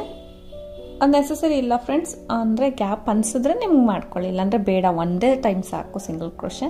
ನೋಡಿ ಒಂದೇ ಟೈಮು ನಾನು ಒಂದೇ ಟೈಮ್ ಮಾಡಿಬಿಟ್ಟು ಇವಾಗ ಏನು ಮಾಡ್ತೀನಿ ಗೊತ್ತಾ, ಇಲ್ಲಿ ಸೀರೆ ಇದೆ ನೋಡಿ, ಬಟ್ಟೆಯಿಂದ ನಾನು ಒಂದು ಸಿಂಗಲ್ ಕ್ರೋಶೆ ಮಾಡ್ತೀನಿ ಪಕ್ಕದಲ್ಲಿ. ಸೊ ಬಟ್ಟೆಯಿಂದ ಒಂದು ಸಿಂಗಲ್ ಕ್ರೋಶೆ ಮಾಡ್ಕೊಳ್ಳಿ. ಏನಕ್ಕೆ ಅಂದರೆ ಇಲ್ಲಿ ಈ ಸೈಡ್ ರಿಂಗು ನಮಗೆ ಎದೊಳ್ತಾ ಇರುತ್ತೆ, ಸೊ ಮೇಲಕ್ಕೆ ಹೋಗ್ಬಿಡುತ್ತೆ. ಸೊ ಅದಕ್ಕೋಸ್ಕರ ನಾನು ಬಟ್ಟೆಯಿಂದ ಒಂದು ಸಿಂಗಲ್ ಕ್ರೋಶೆ ಮಾಡ್ತೀನಿ. ಇದೊಂದು ಎಕ್ಸ್ಟ್ರಾ ಇದಕ್ಕೆ ಮಾಡಬೇಕು ಫ್ರೆಂಡ್ಸ್, ಈ ಸೈಡ್ ಮಾತ್ರ. ಸೊ ಬಟ್ಟೆಯಿಂದ ಒಂದು ಸಿಂಗಲ್ ಕ್ರೋಶೆ ಮಾಡಿ ಪಕ್ಕದಲ್ಲಿ. ಈಗ ನೋಡಿ, ಇವಾಗ ರಿಂಗ್ ಒಳಗಡೆ ನೋಡಿ ಫ್ರೆಂಡ್ಸ್, ಕಂಬಗಳಿರುತ್ತೆ ಅಲ್ವಾ, ಮೇಲೆ ಕಂಬದ ಮೇಲೆ ಹೋಲ್ ಇರುತ್ತೆ. ಸೊ ಆ ಹೋಲಿಗೆ ಒಂದು ಕಡೆ ನಾನು ಸಿಂಗಲ್ ಕ್ರೋಶೆ ಮಾಡ್ಕೊಳ್ತೀನಿ. ಸೊ ಇದರಲ್ಲಿ ನಾವು ಹಾಫ್ ಡಬಲ್ ಕ್ರೋಶೆ ಯೂಸ್ ಮಾಡ್ಕೊಳ್ಳೋದು. ಸೊ ಹಾಫ್ ಡಬಲ್ ಕ್ರೋಶೆ ಆದರೂ ಸ್ಟಾರ್ಟಿಂಗೇ ಮಾಡ್ಬೋದು. ಸ್ವಲ್ಪ ದಾರ ತೆಗೆದು ಒಂದು ಚಿಕ್ಕ ಬೀಡ್ ಇನ್ಸರ್ಟ್ ಮಾಡ್ತಾ ಇದ್ದೀನಿ ನೋಡಿ. ಒಂದು ಚಿಕ್ಕ ಬೀಡನ್ನ ಈ ರೀತಿ ಇನ್ಸರ್ಟ್ ಮಾಡಿಬಿಟ್ಟು ಇವಾಗ ಸೂಜಿ ಮೇಲೆ ದಾರ ಸುತ್ಕೊಳ್ತೀನಿ. ಕಂಬದ ಮೇಲೆ ಹೋಲ್ಗಳು ನೋಡಿ ಫ್ರೆಂಡ್ಸ್, ಈ ರೀತಿ ಇರುತ್ತೆ, ಕಾಣಿಸುತ್ತೆ ನಿಮಗೆ. ಸೊ ಆ ಹೋಲಿಗೆ ನಾನು ಸೂಜಿ ಮೇಲೆ ಒನ್ ಟೈಮ್ ದಾರ ಸುತ್ಕೊಂಡು ನೀಡಲ್ ಹಾಕಿ ದಾರನ ತರ್ತೀನಿ. 3 ದಾರ ಇರುತ್ತೆ, ಈ 3 ದಾರನೂ ಸೇರಿ ಒಂದು ಮಾಡ್ಕೋತೀನಿ. ಹಾಫ್ ಡಬಲ್ ಕ್ರೋಶೆ ಮಾಡ್ಕೋತೀನಿ. ಬೇಕಂದರೆ ಸ್ಟಾರ್ಟಿಂಗ್ ಕೂಡ ನೀವು ಹಾಫ್ ಡಬಲ್ ಕ್ರೋಶೆನೇ ಮಾಡ್ಕೋಬೋದು. ಮತ್ತೆ ಒಂದು ಬೀಡನ್ನ ಇನ್ಸರ್ಟ್ ಮಾಡ್ತೀನಿ. ಸೂಜಿ ಮೇಲೆ ಒನ್ ಟೈಮ್ ದಾರ ಸುತ್ಕೊಬೇಕು ನೋಡಿ, ಅಲ್ಲಿಗೆ ಹೋಲ್ ಇದೆಲ್ಲ. ಸೊ ಆ ಹೋಲ್ ಗ್ಯಾಪಲ್ಲಿ ನೀಡಲ್ ಹಾಕಿ ದಾರನ ತಂದು ಈ 3 ದಾರ ಸೇರಿ ಒಂದು ಮಾಡ್ಕೋಬೇಕು ಫ್ರೆಂಡ್ಸ್. ಇದು ಸ್ಟಾರ್ಟಿಂಗ್ ಹೆಂಗೆ ಸ್ಟಾರ್ಟ್ ಮಾಡೋದು ಅಂದರೆ, ಕರೆಕ್ಟಾಗಿ ಅಲ್ಲಿ ಹಾಫ್ ಎಲ್ಲಿಗೆ ನಿಮಗೆ ಈಗ ಬಟ್ಟೆಗೆ ಸಿಂಗಲ್ ಕ್ರೋಶೆ ಮಾಡಿ ಅಂದಲ್ಲ, ಅದಾದ ತಕ್ಷಣ ಯಾವ ಕಂಬದ ಮೇಲೆ ಹೋಲ್ ಸಿಗತ್ತೆ ಅಲ್ಲಿಂದ ನಾನು ಸ್ಟಾರ್ಟ್ ಮಾಡಿದ್ದೀನಿ. ಸೊ ಸುಮ್ಮನೆ ಹಾಗೆ ಎತ್ಕೊಳ್ಳೋದು. ಮತ್ತು ಸೂಜಿ ಮೇಲೆ ದಾರ ಸುತ್ಕೋಬೇಕು, ಆ ಹೋಲ್ ಗ್ಯಾಪಲ್ಲಿ ಹೋಗಿ ದಾರನ ತಂದು 3 ದಾರ ಸೇರಿ ಒಂದು ಮಾಡೋದು. ಮತ್ತು ಬೀಡಿ ಇನ್ಸರ್ಟ್ ಮಾಡಬೇಕು, ಹೋಲ್ ಗ್ಯಾಪಲ್ಲಿ ಹೋಗಿ ದಾರನ ತಂದು 3 ದಾರ ಸೇರಿ ಒಂದು ಮಾಡ್ಕೊಳ್ಳೋಣ. ಸೊ ಇದೇ ರೀತಿ ಒಂದು ಬೀಡು ಒಂದು ಹಾಫ್ ಡಬಲ್ ಕ್ರೋಶೆನ ಮಾಡ್ಕೊಂಡು ಹೋಗ್ತೀನಿ. ಪ್ರತಿಯೊಂದು ಕಂಬಕ್ಕೂ ಒಂದು ಬೀಡ್ ಇನ್ಸರ್ಟ್ ಮಾಡಬೇಕು. ಸೊ ತುಂಬ ಸ್ಮಾಲ್ ಸೈಜ್ ಬೀಡು ಬೇಡ ಫ್ರೆಂಡ್ಸ್, ನೆಕ್ಸ್ಟ್ ಸೈಜ್ ಇದು ತುಂಬ ಸ್ಮಾಲ್ ಇರುತ್ತಲ್ಲ ಅದರ next size. So medium size ಬೇಡ, ತುಂಬ ದೊಡ್ಡದಾಗುತ್ತೆ. ಇದೇ ಸೈಜ್ ಹಾಕಿ ಕರೆಕ್ಟಾಗಿರುತ್ತೆ. ಒಂದು ಹಾಫ್ ಡಬಲ್ ಕ್ರೋಶೆ ಒಂದು ಬೀಡು. ಸೊ ಈ ರೀತಿ ಹಾಕ್ಕೊಂಡು ಹೋಗಬೇಕು. ಪ್ರತಿ ಕಂಬದ ಮೇಲಿರೋ ಹೋಲ್ ಗ್ಯಾಪ್ಗೆ ಕೂಡ ನಾವು ಹೀಗೆ ಮಾಡ್ಕೊಂಡು ಹೋಗೋಣ. ಸೊ ನೋಡಿ, ಇಲ್ಲಿ ನಾನು ಎಷ್ಟು ಹಾಕ್ತೀನಿ ಅಂದರೆ 11 ಬೀಡ್ಸ್ ಬರೋ ಗಂಟ ನಾನು ಹಾಕ್ತೀನಿ ಫ್ರೆಂಡ್ಸ್. 11ರಿಂದ 12 ಹಾಕ್ಕೋಬೋದು. 12 ಬೀಡ್ಸ್ ಅನಿಸುತ್ತೆ, 12 ಬೀಡ್ಸ್ ಬರೋ ಗಂಟ ನಾನು ಹಾಕ್ಕೊಳ್ತೀನಿ ಇದು. ಸೊ ನಾನು ಇಲ್ಲಿ 12 ಹಾಕಿದ್ದೀನಿ. 11 ಕೂಡ ಹಾಕ್ಬೋದು, 12 ಕೂಡ ಹಾಕ್ಕೋಬೋದು. 13 ಬೇಡ, 11 to 12 ಬೀಡ್ಸ್ ಇಡ್ಸುತ್ತೆ ಇದಕ್ಕೆ. ಸೊ ನೋಡಿ ಎಲ್ಲಿ ಗಂಟ ಆಗುತ್ತೆ, ಲಾಸ್ಟ್ ಗಂಟ 12 ಬೀಡ್ಸ್ ಆಯಿತು ಫ್ರೆಂಡ್ಸ್ ಇಲ್ಲಿ. ಸೊ ನಾನು ಹೇಳ್ದೆ ಅಲ್ಲ 12 ಕಂಬ ಅಥವಾ 13 ಕಂಬ ಹಾಕ್ಕೊಂಡಿರ್ತೀನಿ ಅಂತ. ಸೊ ಅದಕ್ಕೆ 12 ಬೀಡ್ಸ್ ಕರೆಕ್ಟಾಗಿ ಇಡಿಸ್ತು ನೋಡಿ. ಲಾಸ್ಟಿಗೆ ನಾನು ಲಾಕ್ ಆದಮೇಲೆ ಈ ರೀತಿ ಕಾಣಿಸುತ್ತೆ ರೌಂಡಾಗೆ. ಈ ರಿಂಗ್ ಬೀಡ್ಸ್ ಏನಿದೆ ಹಾಫ್ ಕರೆಕ್ಟಾಗಿ ಫಿಲ್ ಆಗುತ್ತೆ 12 ಬೀಡ್ಸು. ಇವಾಗ ನಾವು ಸೊ ಇನ್ನೂ ಒಂದು ಇಡಿಸ್ತಾ ಇದ್ದೀವಿ ಫ್ರೆಂಡ್ಸ್, ಅಂದರೆ 12 ಬೀಡ್ಸು ಫ್ರೆಂಡ್ಸ್. ಆವಾಗಲೇ 11 ಆಗಿತ್ತು, ಇವಾಗ 12 ಹಾಕೋತಾ ಇದ್ದೀನಿ. ನಾನು ಚೆಕ್ ಮಾಡಿಕೊಂಡು ಹಾಕೋತಾ ಇದ್ದೀನಿ. ಹಾಫ್ ಡಬಲ್ ಕ್ರೋಶೆ ಆದಮೇಲೆ ಇಲ್ಲಿ ನೋಡಿ ನೆಕ್ಸ್ಟ್ ಅಲ್ಲಿ 3 ಚೈನ್ ಗ್ಯಾಪ್ ಇತ್ತು ಅಲ್ವಾ, ಅಲ್ಲೇ ನಾನು ಲಾಕ್ ಮಾಡ್ಕೊಳ್ತೀನಿ. 3 ಚೈನ್ ಗ್ಯಾಪ್ ಒಳಗಡೆ ಸೊ ಲಾಕ್ ಮಾಡ್ಕೊಳ್ತೀನಿ. ಸ್ಟಾರ್ಟಿಂಗ್ ಇವಾಗ ಯಾವ ರೀತಿ ಬಂದಿತ್ತು ನಮಗೆ, ಸೀರೆಯಿಂದ ಒಂದು ಸಿಂಗಲ್ ಕ್ರೋಶೆ ಮಾಡಿದ್ದಲ್ವಾ, ಅಲ್ಲೂ ಕೂಡ ನಾವು ಸೀರೆಯಿಂದ ಒಂದು ಸತಿ ಸಿಂಗಲ್ ಕ್ರೋಶೆ ಮಾಡ್ಬೋದು. ಬೇಡ ಅಂದರೆ ಈ 3 ಚೈನ್ ಏನಿದೆ ಅದರೊಳಗಡೆ ಸಿಂಗಲ್ ಕ್ರೋಶೆ ಮಾಡ್ಬೋದು. ಆದಷ್ಟು ಇಲ್ಲೊಂಚೂರು ಅಡ್ಜಸ್ಟ್ ಮಾಡಿದ್ರೆ ನೀಟಾಗಿ ಕಾಣಿಸುತ್ತೆ ಫ್ರೆಂಡ್ಸ್. ಇನ್ನೂ ಒಂದು ಸತಿ ಸಿಂಗಲ್ ಕ್ರೋಶೆ ಮಾಡ್ತಾಯಿದ್ದೀನಿ. ಸೊ ನೋಡಿ ಈ ರೀತಿ ಕಾಣಿಸುತ್ತೆ ಇದು ಸೆಕೆಂಡ್ ಸ್ಟೆಪ್ ಕಂಪ್ಲೀಟ್ ಆದಮೇಲೆ. ಸೊ ಮತ್ತೆ ಇಲ್ಲಿ ಸಿಂಗಲ್ ಕ್ರೋಶೆ ಒಳಗಡೆ ಒಂದು ಸತಿ ಸಿಂಗಲ್ ಕ್ರೋಶೆ, ಸ್ಟಾರ್ಟಿಂಗ್ 2 ಸತಿ ಸಿಂಗಲ್ ಕ್ರೋಶೆ ಬಂದಿತ್ತಲ್ಲ, ಸೊ ಅಲ್ಲಿ ಅದಕ್ಕೋಸ್ಕರ ಇಲ್ಲೂ 2 ಸತಿ ಸಿಂಗಲ್ ಕ್ರೋಶೆ ಹಾಕಿದೆ. ನೆಕ್ಸ್ಟ್ ಸಿಂಗಲ್ ಕ್ರೋಶೆ ಆದಮೇಲೆ 5 ಚೈನ್ ಇರೋ ಕಡೆ 5 ಚೈನ್ ಹಾಕಿ ನೋಡಿ, ಈ 2 ಸಿಂಗಲ್ ಕ್ರೋಶೆ ಮಧ್ಯೆ 1 ಸಿಂಗಲ್ ಕ್ರೋಶೆ ಮಾಡ್ತೀನಿ. 1 ಸಿಂಗಲ್ ಕ್ರೋಶೆ ಮತ್ತು ಈ 5 ಚೈನ್ ಒಳಗಡೆ ಒಂದು ಸತಿ ಸಿಂಗಲ್ ಕ್ರೋಶೆ, ನೆಕ್ಸ್ಟ್ 5 ಚೈನ್ ಒಳಗಡೆ ಒಂದು ಸತಿ ಸಿಂಗಲ್ ಕ್ರೋಶೆ, ಇಲ್ಲಿ ಒಂದು ಸತಿ ಸಿಂಗಲ್ ಕ್ರೋಶೆ ಆದಮೇಲೆ ಇವಾಗ ಬಟ್ಟೆ ಸೇರಿಸಿ ನಾವು ಒಂದು ಸಿಂಗಲ್ ಕ್ರೋಶೆ ಮಾಡ್ಕೋಬೇಕು ಇಲ್ಲಿ ಬಟ್ಟೆಗೆ. ಸೊ ಏನಕ್ಕೆ ಅಂದರೆ ಫ್ರೆಂಡ್ಸ್, ಇದು ರಿಂಗ್ ಎಲ್ಲ ಟ್ವಿಸ್ಟೆಡ್ ಥರ ನಾವು ಮಾಡಿರೋದಲ್ವಾ, ಸೊ ಕರೆಕ್ಟಾಗಿ ನಮಗೆ ಕುತ್ಕೊಳ್ಳಿ, ರೌಂಡು ಸೀರೆ ಮೇಲೆ ನೀಟಾಗಿ ಕುತ್ಕೊಳ್ಳಿ ಅಂದ್ಬಿಟ್ಟು ನಾನು ಈ ರೀತಿ ಬಟ್ಟೆಯಿಂದ ಒಂದು ಸಿಂಗಲ್ ಕ್ರೋಶೆ ಮಾಡ್ತಾ ಇದ್ದೀನಿ. ಸೊ ಈ ರೀತಿ ನೀಟಾಗೆ ಫಿಟ್ಟಾಗಿ ಕುತ್ಕೋಬೇಕಲ್ವಾ, ರಿಂಗ್ ಎಲ್ಲ ಎದೊಳ್ಬಾರ್ದು, ಸೊ ಸೀರೆ ಮೇಲೆ ನೀಟಾಗಿರಬೇಕು ಅಂತ ನಾನು ಬಟ್ಟೆಯಿಂದ ಸಿಂಗಲ್ ಕ್ರೋಶೆ ಮಾಡಿದೆ. ಅಲ್ಲಿಂದ ಇವಾಗ ಸೂಜಿ ಮೇಲೆ ದಾರ ಸುತ್ತಕೊಂಡು ನೋಡಿ ಎಲ್ಲಿಗೆ ಬರುತ್ತೆ ಅಲ್ಲಿಗೆ, ಅಂದರೆ ಒಂದು ಹಾಫ್ಗೆ ಕರೆಕ್ಟಾಗಿ ಎಲ್ಲಿಗೆ ಬರುತ್ತೆ ನೀವು ಚೆಕ್ ಮಾಡ್ಕೋಬೋದು ನೀಟಾಗೆ. ಆ ಸೈಡ್ ಹಾಫ್ಗೆ ಲಾಕ್ ಮಾಡಿರ್ತೀವಲ್ಲ ಅಲ್ಲಿ ಕರೆಕ್ಟಾಗಿ ಹಾಫ್ಗೆ ನಾವು ಒಂದು ಹಾಫ್ ಡಬಲ್ ಕ್ರೋಶೆ ಮಾಡ್ತಾ ಇದ್ದೀನಿ. ಬೇಕಂದರೆ ಸ್ಟಾರ್ಟಿಂಗ್ ಸಿಂಗಲ್ ಕ್ರೋಶೆ ಆದರೂ ಹಾಕ್ಬೋದು, ಹಾಫ್ ಡಬಲ್ ಕ್ರೋಶೆ ಆದರೂ ಹಾಕ್ಕೋಬೋದು ಫ್ರೆಂಡ್ಸ್. ಅದಾದ ತಕ್ಷಣ ಬೀಡ್ ಆದಮೇಲೆ ಫುಲ್ ಹಾಫ್ ಡಬಲ್ ಕ್ರೋಶೆ ಹಾಕ್ಕೊಂಡು ಹೋಗಬೇಕು.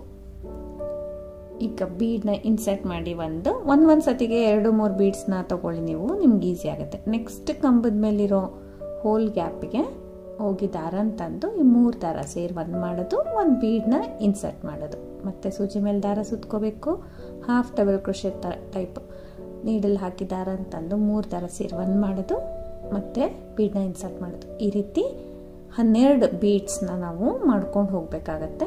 12 ಬೀಡ್ಸ್ನ ನಾನು ಮಾಡ್ತೀನಿ ನೋಡಿ, ಇಲ್ಲಿ 12 ಬೀಡ್ಸ್ ಆಯಿತು ಅಲ್ವಾ ಇವಾಗ. ಸೊ 12 ಬೀಡ್ಸ್ ಆದಮೇಲೆ ಇಲ್ಲಿ ನೆಕ್ಸ್ಟ್ 3 ಚೈನ್ ಹಾಕಿದ್ವು ಅಲ್ವಾ, ಅಲ್ಲಿ 2 ಸತಿ ಸಿಂಗಲ್ ಕ್ರೋಶೆ ಮಾಡ್ತೀನಿ. 1 ಟೈಮ್ ಸಿಂಗಲ್ ಕ್ರೋಶೆ, ಇನ್ನೂ 1 ಟೈಮ್ ಸಿಂಗಲ್ ಕ್ರೋಶೆ ಮಾಡಿ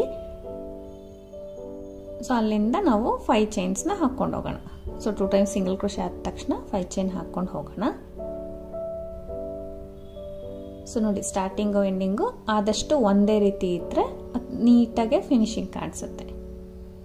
ಸೊ ಮತ್ತೆ 5 ಚೈನ್ ಹಾಕ್ಕೊಳ್ತೀನಿ. ಸೊ ಇದು 2 ಸ್ಟೆಪ್ ಆಗಿರೋದ್ರಿಂದ ಫ್ರೆಂಡ್ಸ್ ಸ್ವಲ್ಪ ಈ ರೀತಿ ಅಡ್ಜಸ್ಟ್ಮೆಂಟ್ ಮಾಡ್ಕೋಬೇಕು. ಅಂದರೆ ಸ್ಟಾರ್ಟಿಂಗು ಎಂಡಿಂಗು ಸಿಂಗಲ್ ಕ್ರೋಶೆಗಳು ಕರೆಕ್ಟಾಗಿದೆಯಾ ಅಂತ ಚೆಕ್ ಮಾಡ್ಕೋಬೇಕು.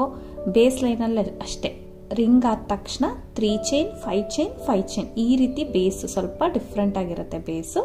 ಸೊ ಅದು ಕೂಡ ಫಾಲೋ ಮಾಡ್ಕೋಬೇಕು. ಸೊ ಒಂದು ಸ್ವಲ್ಪ ದೂರ ನೀವು ಒಂದು 2-3 ರಿಂಗ್ ಹಾಕೋಷ್ಟರಲ್ಲೇ ನಿಮಗೆ ಕೌಂಟಿಂಗ್ಸ್ ನೀಟಾಗಿ ಗೊತ್ತಾಗುತ್ತೆ, ಯಾವ ಕನ್ಫ್ಯೂಷನ್ ಕೂಡ ಇರಲ್ಲ. ನೋಡಿ ಬಟ್ಟೆಯಿಂದ ಸಿಂಗಲ್ ಕ್ರೋಶೆ ಮಾಡ್ತಾ ಇದ್ದೀನಿ, ಮತ್ತು ಬಟ್ಟೆಯಿಂದ ಸಿಂಗಲ್ ಕ್ರೋಶೆ ಆದ ತಕ್ಷಣ ಸೂಜಿ ಮೇಲೆ 1 ಟೈಮ್ ದಾರ ಸುತ್ತಕೊಂಡು ಎಲ್ಲಿಗೆ ಬರುತ್ತೆ ಕರೆಕ್ಟಾಗಿ ರಿಂಗ್ ಪ್ಲೇಸ್ ಮಾಡಿ ಎಲ್ಲಿಗೆ ಬರುತ್ತೆ ಅಲ್ಲಿಗೆ ನಾವು ಯಾವ ಕಂಬದ ಮೇಲೆ ನೋಡಿಕೊಂಡು ಅಲ್ಲಿಂದ ಸೂಜಿ ಮೇಲೆ ದಾರ ಸುತ್ತಕೊಂಡು ನೀಡಲ್ ಹಾಕಿ ಹಾಫ್ ಡಬಲ್ ಕ್ರೋಶೆನ ಹಾಕ್ಕೋಬೇಕು. ಒಂದು ಹಾಫ್ ಡಬಲ್ ಕ್ರೋಶೆ, ಒಂದು ಬೀಡು, ಒಂದು ಹಾಫ್ ಡಬಲ್ ಕ್ರೋಶೆ, ಒಂದು ಬೀಡು, ಮತ್ತೆ ಕಂಟಿನ್ಯೂ ಮಾಡ್ಕೊಂಡು ಹೋಗಬೇಕು. ಸೊ ಇವಾಗ ಮತ್ತೆ ಬೀಡ್ನ ಇನ್ಸರ್ಟ್ ಮಾಡ್ತೀನಿ. ಸೂಜಿ ಮೇಲೆ ದಾರ ಸುತ್ಕೊಂಡು ನೆಕ್ಸ್ಟ್ ಕಂಬದ ಮೇಲಿರೋ ಹೋಲ್ ಗ್ಯಾಪಿಗೆ ಮತ್ತೆ ಹಾಫ್ ಡಬಲ್ ಕ್ರೋಶೆ ಇದೇ ರೀತಿ ಕಂಟಿನ್ಯೂ ಮಾಡ್ಕೊಂಡು ಹೋಗಬೇಕು ಫ್ರೆಂಡ್ಸ್. ಪೂರ್ತಿ 12 ಬೀಡ್ಸ್ನ ನಾವು ಹಾಕೋಬೇಕಾಗತ್ತೆ. 12 ಬೀಡ್ಸ್ನ ನಾವು ಹಾಕ್ಕೊಂಡು ಪ್ರತಿ ಆರ್ಚಿಗೆ 12 ಬೀಡ್ಸ್ನ ಹಾಕೋಬೇಕು. ಅಂದರೆ ಇದು ಕರೆಕ್ಟಾಗಿ ಬರುತ್ತೆ ಫ್ರೆಂಡ್ಸ್. ನೀವು 12 ಕಂಬ ಅಥವಾ 13 ಕಂಬ ಹೇಳಿದೆ ಅಲ್ಲ, ಸೊ ಕರೆಕ್ಟಾಗಿ ಬರುತ್ತೆ ನಿಮಗೆ. ಮತ್ತು ಇದು ಆದಮೇಲೆ ಅಲ್ಲಿ ಪಕ್ಕದಲ್ಲಿ 3 ಚೈನ್ಸ್ ಇತ್ತು ಅಲ್ವಾ, ಅಲ್ಲಿ ನಾವು ಸಿಂಗಲ್ ಕ್ರೋಶೆಗಳನ್ನ ಮಾಡ್ಕೊಳ್ಳೋಣ. ಇವಾಗ ಅಲ್ಲಿ ಸಿಂಗಲ್ ಕ್ರೋಶೆ,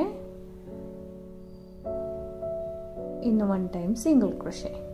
ಬೇಕಾದರೆ ಆ ಗ್ಯಾಪಲ್ಲಿ ಕೂಡ 2 ಟೈಮ್ ಸಿಂಗಲ್ ಕ್ರೋಶೆ ಮಾಡ್ಕೋಬೋದು, ಇಲ್ಲಾಂದರೆ 3 ಟೈಮ್ಸ್ ಆಗೋ ಥರ ಕೂಡ ಮಾಡ್ಕೋಬೋದು. ಸ್ವಲ್ಪ ಅಡ್ಜಸ್ಟ್ಮೆಂಟ್ ಮಾಡ್ಕೋಬೇಕು ಫ್ರೆಂಡ್ಸ್. ಅಲ್ಲಿ 2 ಕರೆಕ್ಟಾಗಿರುತ್ತೆ ನಿಮಗೆ ಸಿಂಗಲ್ ಕ್ರೋಶೆ ಮಾಡಿದ್ರೆ, 3 ಕರೆಕ್ಟಾಗಿರುತ್ತೆ ನೀವು ಚೆಕ್ ಮಾಡ್ಕೊಳ್ಳಿ. ಸುಕ್ಕು ಮಾತ್ರ ಸೀರೆ ಸುಕ್ಕು ಬರಬಾರ್ದು. ಸೊ ಆ ರೀತಿ ನೀವು ಕಂಟಿನ್ಯೂ ಮಾಡ್ಕೊಂಡು ಹೋಗಬೇಕು. ಸೀರೆಗೆ ಬಟ್ಟೆಯಿಂದ ಒಂದು ಸಿಂಗಲ್ ಕ್ರೋಶೆ ಸ್ಟಾರ್ಟಿಂಗ್ ಮಾತ್ರ, ಅಂದರೆ ನಮ್ಮ ರಿಂಗ್ ರೈಟ್ ಸೈಡಿಂದ ಮಾತ್ರ ನಾವು ಆ ರೀತಿ ಮಾಡ್ಕೊಂಡು ಹೋಗ್ಬೇಕು.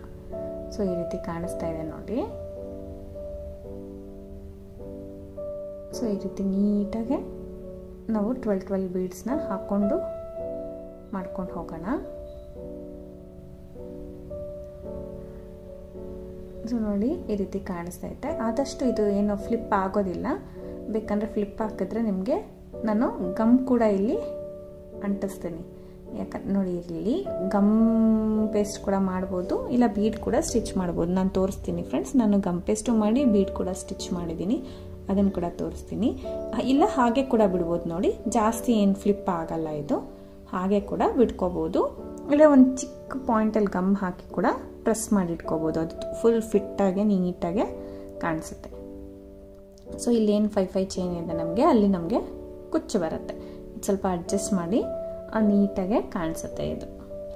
ಫ್ರೆಂಡ್ಸ್ ಇಷ್ಟೇ ಡಿಸೈನು. ಸೆಕೆಂಡ್ ಸ್ಟೆಪ್ಪಲ್ಲಿ ವಿಡಿಯೋ ಲೆಂತಿ ಇದೆ, ಯಾಕಂದರೆ ಕರೆಕ್ಟಾಗಿ ಕ್ಲೀನಾಗಿ ಅರ್ಥ ಆಗಲಿ ಅಂದ್ಬಿಟ್ಟು ನಾನು ಸ್ವಲ್ಪ ಸ್ಲೋ ಆಗೇ ತೋರಿಸಿದ್ದೀನಿ. ಸೊ ಇಷ್ಟು ಸ್ಲೋ ಆಗಲ್ಲ, ಫಾಸ್ಟಾಗೇ ಆಗೋಗುತ್ತೆ ಈ ಡಿಸೈನು, ಅಂಥ ಸ್ಲೋ ಏನಿಲ್ಲ. 2 ಸ್ಟೆಪ್ಪು. ಫಸ್ಟ್ ಸ್ಟೆಪ್ ಅಂತೂ ತುಂಬ ಈಸಿಯಾಗಿ ಮುಗಿಸ್ಬಿಡ್ಬೋದು. ಸೆಕೆಂಡ್ ಸ್ಟೆಪ್ಪು ಅಷ್ಟೇ, ಈ ರಿಂಗ್ ಸ್ಟಾರ್ಟಿಂಗ್ ಎಂಡಿಂಗ್ ನೀಟಾಗಿ ಫಿನಿಶಿಂಗ್ ಕೊಟ್ಟರೆ ತುಂಬ ಚೆನ್ನಾಗಿ ಕಾಣುತ್ತೆ. ಲಾಸ್ಟಲ್ಲಿ ನೋಡಿ ಫ್ರೆಂಡ್ಸ್, ಫಸ್ಟ್ ಸ್ಟೆಪ್ಪಲ್ಲಿ ತೋರಿಸ್ದೆ ಅಲ್ವಾ, ಅದೇ ರೀತಿ ಒಂದು 5 ಚೈನ್ ಎಕ್ಸ್ಟ್ರಾ ಹಾಕಿ ಕಟ್ ಮಾಡಿ ಎಂಡ್ ಮಾಡಿದ್ದೀನಿ. ಇದಾದಮೇಲೆ ಇವಾಗ ನೋಡಿ ಇದು ಗಮ್ ಪೇಸ್ಟ್ ಮಾಡಿದ್ದೀನಿ ಫ್ರೆಂಡ್ಸ್. ಆವಾಗಲೇ ಆ ರೀತಿ ಕಾಣ್ತಿತ್ತಲ್ಲ ನೋಡಿ, ಇವಾಗ ಚೂರು ಗಮ್ ಪೇಸ್ಟ್ ಮಾಡಿದ್ದೀನಿ. ಬಟ್ಟೆ ಕೂಡ ರಿಂಗ್ ಕೂಡ ಅದು ಸ್ವಲ್ಪ ಕೂಡ ಅಲ್ಲಾಡೋದಿಲ್ಲ. ಗಮ್ ಪೇಸ್ಟ್ ಮಾಡಿಬಿಟ್ಟಿದ್ದೀನಿ. ಜಸ್ಟ್ ಒಂದೇ ಒಂದು ಪಾಯಿಂಟ್ ಅಷ್ಟೇ, ಜಾಸ್ತಿ ಬೇಡ, ಯಾಕಂದರೆ ಸಿಲ್ಕ್ ಥ್ರೆಡ್ ನೀಟಾಗಿ ಕುತ್ಕೊಂಡ್ಬಿಡುತ್ತೆ ಬಟ್ಟೆಗೆ ಗಮ್ ಪೇಸ್ಟ್ ಮಾಡಿದ ತಕ್ಷಣ. ನೋಡಿ ಒಂದು ಚೂರು ನಿಮಗೆ ಫ್ಲಿಪ್ ಆಗೋಲ್ಲ, ಈ ರೀತಿ ನೀಟಾಗಿ ಕೂತ್ಕೊಳ್ಳುತ್ತೆ. ಸೊ ಇದಕ್ಕೆ ಇನ್ನೊಂದು ಚಿಕ್ಕದು ಇದು ಮಾಡ್ತೀನಿ ಫ್ರೆಂಡ್ಸ್. ಇದು ಒಂದು ಚಿಕ್ಕ ಬೀಡ್ ತೊಗೊಂಡಿದ್ದೀನಿ. ಈಗ ಲಾಸ್ಟ್ ಆರ್ಚಿಗೆ ಏನು ತೊಗೊಂಡಿದ್ದೀನಿ, ಮಧ್ಯದಲ್ಲಿ ರಿಂಗ್ ಬೀಡ್ ಒಳಗಡೆ ಏನು ತೊಗೊಂಡಿದ್ದೀನಿ, ಅದ್ರ ಮಧ್ಯದ ಸೈಜ್ ಒಂದು ಬೀಡ್ ತೊಗೊಂಡಿದ್ದೀನಿ ನಾನು. ನಾರ್ಮಲ್ ನೀಡಲಿಂದ ಕಾಟನ್ ಥ್ರೆಡ್ ಹಾಕಿ ಗಂಟು ಹಾಕಿದ್ದೀನಿ. ಸೊ ಇಲ್ಲಿ ಸೆಂಟರಲ್ಲಿ ಒಂದು ಚಿಕ್ಕ ಬೀಡನ್ನ ಸ್ಟಿಚ್ ಮಾಡ್ತೀನಿ. ನೆಸಸರಿನೇ ಇಲ್ಲ ಫ್ರೆಂಡ್ಸ್, ಬೇಕಂದರೆ ಹಾಗೆ ಬಿಡ್ಬೋದು. ಇಲ್ಲ ಇದು ಒಂಚೂರು ಲುಕ್ಕಾಗಿ ಕಾಣಿಸುತ್ತೆ ಅನ್ನಿಸ್ತು ನನಗೆ. ನೋಡಿ ರಿಂಗ್ ಮೇಲ್ಗಡೆ ಒಂದು ಚಿಕ್ಕ ಬೀಡ ಹಾಕಿದ್ರೆ ತುಂಬ ಲುಕ್ ಬರುತ್ತೆ ಅಂತ ಅನಿಸ್ತು. ಸೊ ಅದಕ್ಕೋಸ್ಕರ ಎಕ್ಸ್ಟ್ರಾ ಇದನ್ನು ಸ್ಟಿಚ್ ಮಾಡ್ತಾಯಿದ್ದೀನಿ. ಬೇಕಂದರೆ ಮಾಡ್ಬೋದು, ಇಲ್ಲ ಅಂದರೆ ಹಾಗೆ ಕೂಡ ಬಿಡ್ಬೋದು. ಹಾಗೆ ಕೂಡ ನೀವು ಕುಚ್ಚು ಕಟ್ಕೋಬೋದು. ಆ ಪ್ಲೇಸಲ್ಲಿ ಸ್ಟಿಚ್ ಮಾಡ್ಕೊಂಡ್ಬಿಡ್ತೀನಿ. ಇವಾಗ ಜಸ್ಟ್ ನೀಡಲ್ನ ಮೇಲೆ ಕೆಳ್ಕೊಂಡು ಬೀಡನ್ನ ಇನ್ಸರ್ಟ್ ಮಾಡಿ ನೀಡಲಿಂದ ಆ ಪ್ಲೇಸಿಗೆ ನೋಡಿ ಮೇಲೆ ಕೆಳಗಡೆ 1-2-3 ಸತಿ ನಾಟ್ ಹಾಕ್ಕೊಳ್ತೀನಿ. ಇನ್ನೂ ಒಂದು ಸತಿ ಬಂದು ಮಣಿಗೆ ತೋರಿಸಿ ನೀಡಲ್ನ ಜಸ್ಟ್ ನಾರ್ಮಲ್ ಸ್ಟಿಚ್ ಫ್ರೆಂಡ್ಸ್, ಆ ಥರ ಸ್ಟಿಚ್ ಮಾಡ್ಕೊಳ್ಳಿ.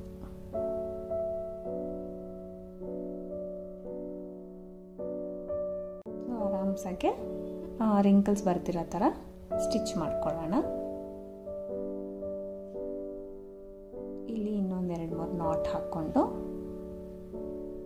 ಇಟ್ಕೊಳ್ತೀವಿ ಫ್ರೆಂಡ್ಸ್. 2 ಸ್ಟೆಪ್ ಅಂತ ಹೇಳಿದೆ, 2 ಸ್ಟೆಪ್ಪೇ. ಬೇಕಂದರೆ ಇದು ನೆಸಸರಿ ಇದ್ದರೆ ನೀವು ಈ ಥರ ಸ್ಟಿಚ್ ಮಾಡ್ಕೊಳ್ಳಿ, ಇಲ್ಲಾಂದರೆ ಏನೂ ಬೇಡ. ಆಮೇಲೆ ಕುಂದನ್ ಕೂಡ ಸ್ಟಿಕ್ ಮಾಡ್ಕೋಬೋದು ಬೇಕಂದರೆ. ಸೊ ಆ ಗಮ್ ಪೇಸ್ಟ್ ಮಾತ್ರ ಮಾಡಿ ಫ್ರೆಂಡ್ಸ್, ನಿಮಗೆ ಫಿನಿಶಿಂಗ್ ಅನ್ನೋದು ತುಂಬ ಚೆನ್ನಾಗಿ ಕೊಡುತ್ತೆ. ರಿಂಗ್ಗೆ ನಾನು ಗಮ್ ಪೇಸ್ಟ್ ಮಾಡಿದ್ದೀನಿ ಅಂತ ತೋರಿಸ್ದೆ ಅಲ್ವಾ, ಆ ರೀತಿ ಗಮ್ ಪೇಸ್ಟ್ ಮಾಡ್ಕೊಳ್ಳಿ, ತುಂಬ ಚೆನ್ನಾಗಿ ಕೂತ್ಕೊಳ್ಳುತ್ತೆ. ಸೊ ಈ ರೀತಿ ಪ್ರತಿಯೊಂದು ರಿಂಗ್ಗೆ ನಾನು ಬೀಡನ್ನ ಸ್ಟಿಚ್ ಮಾಡ್ಕೊಂಡು ಹೋಗಿದ್ದೀನಿ. ನನಗಿಲ್ಲಿ ಒಂದು 24 ರಿಂಗ್ಸ್ ಇಡ್ಸಿದೆ ಅಷ್ಟೇ ಒಂದು ಸೀರೆಗೆ. ನೋಡಿ ಇದಕ್ಕೆ ಕುಚ್ಚು ಕೂಡ ಕಟ್ಟಿದ್ದೀನಿ ಫ್ರೆಂಡ್ಸ್. ನೋಡಿ ಎಷ್ಟು ನೀಟಾಗಿ ಕಾಣಿಸ್ತಾ ಇದೆ. ಎಲ್ಲ ರೆಡಿ ಆದಮೇಲೆ ಕುಚ್ಚು ಅಷ್ಟೇ, ನಾನು ರಿಂಗ್ ಎಷ್ಟಿದೆ ಅಷ್ಟೇ ಇನ್ನೊಂದು ಚೂರು ಉದ್ದ ಕಟ್ಟಿದ್ದೀನಿ, ಬೇಬಿ ಕುಚ್ಚು ಮಾಡಿದ್ದೀನಿ ನಾನು. ನೋಡಿ 4 ಬ್ಲೂ ಹಾಕಿದ್ದೀನಿ, 2 ಪ್ಯಾರಟ್ ಗ್ರೀನ್ ಹಾಕಿದ್ದೀನಿ. ಸೊ ಎಲ್ಲ ಬ್ಲೂ ಹಾಕಿದ್ರೂ ಚೆನ್ನಾಗಿರುತ್ತೆ. ಪ್ಯಾರಟ್ ಗ್ರೀನ್ ಅಲ್ವಲ್ವ 2 ಹಾಕಿದ್ದೀನಿ ಅಷ್ಟೇ. ತುಂಬ ನೀಟಾಗಿ ಬಂದಿದೆ, ಸಕ್ಕತ್ತಾಗಿದೆ. 2 ಸ್ಟೆಪ್ಪಲ್ಲಿ ಬ್ರೈಡಲ್ ಡಿಸೈನು, ಬೇಗ ಕೂಡ ಆಗೋಗುತ್ತೆ. ನೀವು ಟ್ರೈ ಮಾಡಿ ಫ್ರೆಂಡ್ಸ್. ಈ ಡಿಸೈನ್ ಬೇಕು ಅಂದರೆ ನಾವು ಯಾವಾಗಲೂ ಏನು ಮಾಡ್ತೀವಿ ಗೊತ್ತಾ, ಸೊ ರಿಂಗ್ಗೆ ನಾವು ಈ ರೀತಿ ರೆಡಿ ಮಾಡ್ಕೋಬೇಕು ಫುಲ್ಲು. ಅದು ಎಕ್ಸ್ಟ್ರಾ ಪ್ಯಾಚಸ್ ಥರ ನಾವು ರೆಡಿ ಮಾಡಿಕೊಂಡು ಸ್ಟಿಚ್ ಮಾಡಬೇಕಾಗತ್ತೆ ಸೀರೆಗೆ. ಡೈರೆಕ್ಟ್ ಕ್ರೋಶದಲ್ಲಿ ಈ ರೀತಿ ಹೊಸ ಮೆಥಡ್ ಟ್ರೈ ಮಾಡಿರೋದು ನಾನು ಕೂಡ. ನೀವು ಟ್ರೈ ಮಾಡಿ, ತುಂಬ ಚೆನ್ನಾಗಿ ಬರುತ್ತೆ. ಅದು ಮಾತ್ರ ಹೇಳ್ತೀನಿ, ಪರ್ಸ್ನಲಿನೇ ತುಂಬ ಇಷ್ಟ ಆಯಿತು ನನಗೆ. ಈ ಡಿಸೈನ್ ನೋಡೋಕ್ಕೆ ತುಂಬ ಚೆನ್ನಾಗಿ ಕಾಣಿಸ್ತಾ ಇತ್ತು ಫ್ರೆಂಡ್ಸ್, ತುಂಬ ರಿಚ್ ಲುಕ್ ಕೊಡ್ತಾ ಇತ್ತು. ಕಲರ್ ಕಾಂಬಿನೇಷನ್ನು ಚೆನ್ನಾಗಿದ್ರೆ ಹೀಗೆ ತುಂಬ ನೀಟಾಗಿ ಬರುತ್ತೆ. ಸೊ ನೀವು ಕೂಡ ಟ್ರೈ ಮಾಡಿ ಫ್ರೆಂಡ್ಸ್, ಚೆನ್ನಾಗಿ ಬಂದೇ ಬರುತ್ತೆ ಅನಿಸುತ್ತೆ. ಇದಕ್ಕೆ ಪ್ರೈಸ್ ಬಂದು ನೀವು 1000 ಅಬೋನೇ ಚಾರ್ಜ್ ಮಾಡ್ಬೋದು. ತುಂಬ ರಿಚ್ ಲುಕ್ ಬರುತ್ತೆ, ಡೈರೆಕ್ಟಾಗಂತೂ ಇನ್ನೂ ಚೆನ್ನಾಗಿರುತ್ತೆ. ನೀವು ಟ್ರೈ ಮಾಡಿ, ಚೆನ್ನಾಗಿ ಬರುತ್ತೆ ಅಂದ್ಕೊಂಡಿದ್ದೀನಿ. Thank you for watching friends. Thank you.